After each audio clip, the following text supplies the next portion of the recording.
Hey everyone! Welcome back to our channel. Today we're diving into one of the most fundamental yet powerful aspects of AWS, cloud networking. Whether you're preparing for AWS certifications, building your first cloud application, or just curious about how cloud networks work, this video will give you a solid foundation. We'll cover everything from basic concepts to advanced features, and even include a hands-on demo. So make sure to stick around until the end, and don't forget to hit that subscribe button and like button if you find this helpful. Before we jump into the technical details, let's talk about why cloud networking matters. Traditional on-premises networking requires physical hardware, complex configurations, and significant maintenance overhead. AWS Cloud Networking virtualizes all these components, allowing you to create sophisticated network architectures with just a few clicks or API calls. AWS operates 66 availability zones within 21 geographic regions worldwide, with more coming soon. This global infrastructure lets you deploy applications closer to your users, dramatically reducing latency. For example, data traveling through undersea cables between Japan and the US West Coast would experience about 70 milliseconds latency due to the speed of light limitations alone. By deploying in multiple regions, you can cut this down significantly.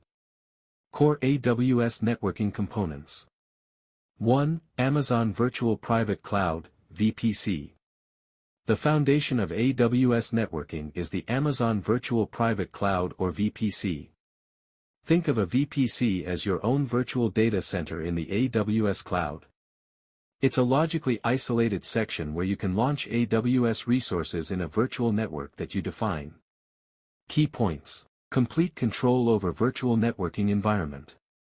Selection of your own IP address ranges using CIDR blocks, e.g. 10.0.0.0.0/16.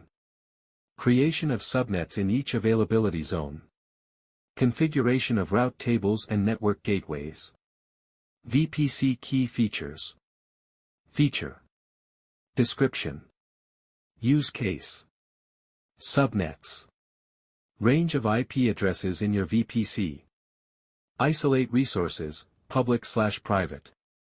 Route tables. Determine where network traffic is directed. Control traffic flow between subnets. Gateways. Connect your VPC to other networks.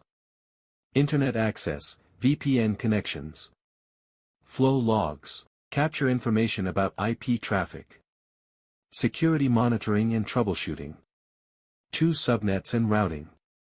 Within each VPC, you create subnets that reside in specific availability zones. Subnets can be public, with internet access, or private, without direct internet access. A subnet is considered public if it has a route to an internet gateway and has auto-assign public IPv4 address enabled. Host. Your route tables control how traffic flows between subnets and to external networks. Each VPC has a main route table, and you can create custom route tables for more granular control. 3. Internet and NAT gateways. To enable internet access for resources in your VPC, you use an internet gateway, a horizontally scaled, redundant, and highly available VPC component. For resources and private subnets that need outbound internet access, like software updates, you use a NAT gateway. AWS offers both managed NAT gateways and self-managed NAT instances. NAT gateways are preferred for enterprises as they're automatically scaled and managed by AWS, with bandwidth up to 45 gigabits per second and high availability within each availability zone. For security groups and NACLs, AWS provides 2 fundamental security mechanisms: security groups, stateful virtual firewalls at the instance level, and network access control lists, stateless firewalls at the subnet level. Understanding their differences is crucial for proper security configuration. Security groups versus network ACLs. Characteristic. Networking features. 1. Hybrid cloud connectivity. Many organizations need to connect their on-premises data centers to AWS. AWS offers several options for hybrid cloud connectivity. Options: AWS Site-to-Site VPN, establishes secure IPsec VPN connections over the Internet. AWS Direct Connect, dedicated network connection from on-premises to AWS, 1 gigabit per second to 100 gigabits per second. Transit VIFs, enable connectivity to transit gateways via Direct Connect. While VPN over Internet is great for getting started, AWS Direct Connect provides more consistent network experience with lower latency and higher bandwidth for production workloads. 2 VPC peering and transit gateway. As you expand your AWS footprint, you might need to connect multiple VPCs. VPC peering allows you to connect 2 VPCs directly, while AWS Transit Gateway acts as a central hub for connecting thousands of VPCs, VPN connections, and direct connect links. Transit Gateway simplifies network management and supports equal-cost multipath (ECMP) routing, which enables load balancing across multiple VPN tunnels for high availability and bandwidth aggregation. 3 DNS and content delivery.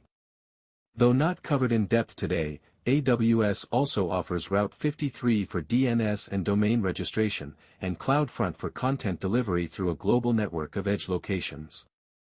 These services integrate seamlessly with the networking components we've discussed. For monitoring and troubleshooting. To monitor your network traffic, enable VPC flow logs which capture information about IP traffic going to and from network interfaces in your VPC.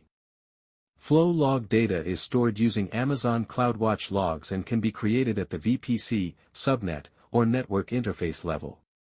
We're going to walk step by step through building a basic virtual private cloud, or VPC, on AWS.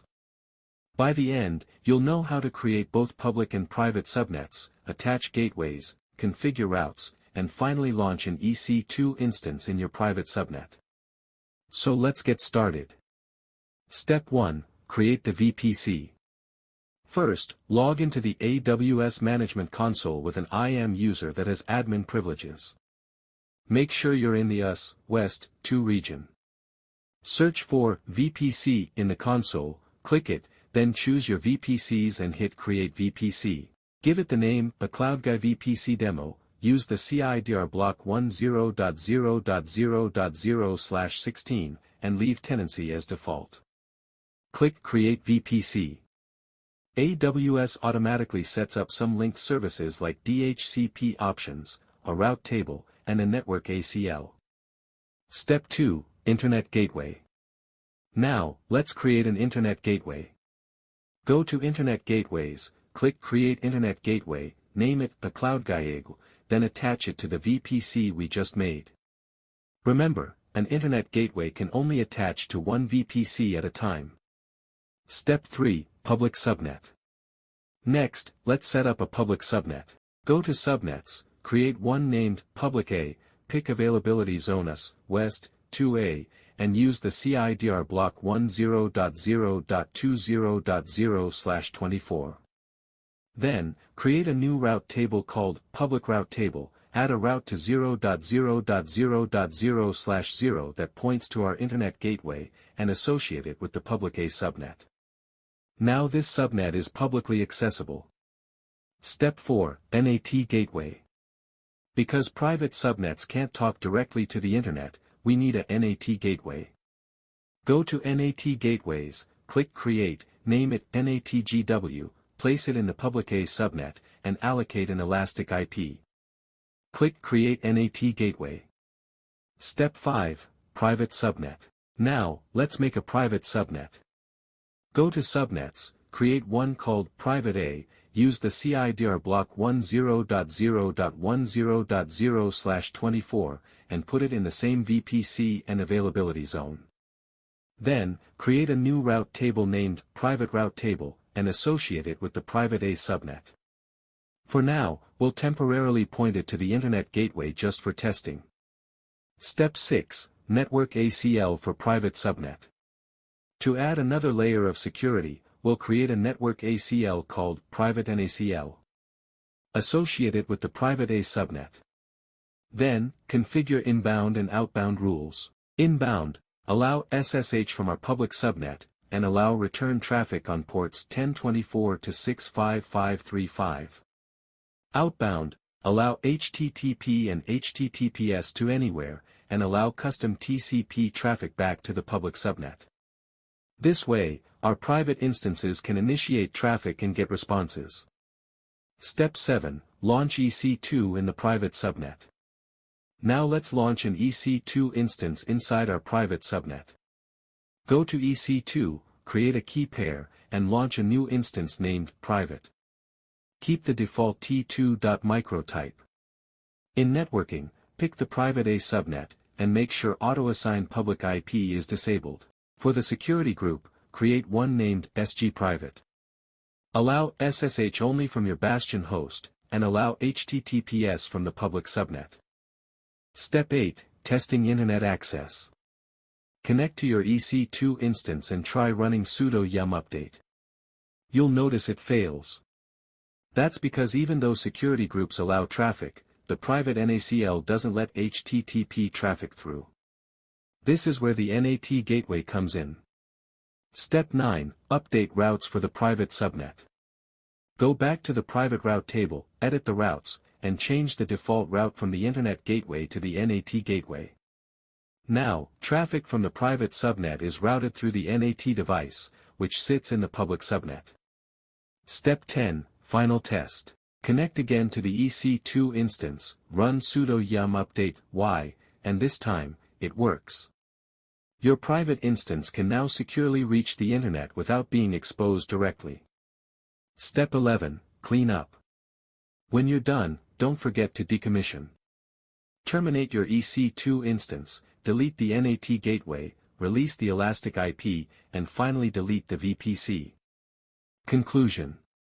And that's it. We've successfully built a VPC with both public and private subnets, set up routing with an Internet Gateway and NAT Gateway, launched an EC2 instance in the private subnet, and confirmed Internet access works securely.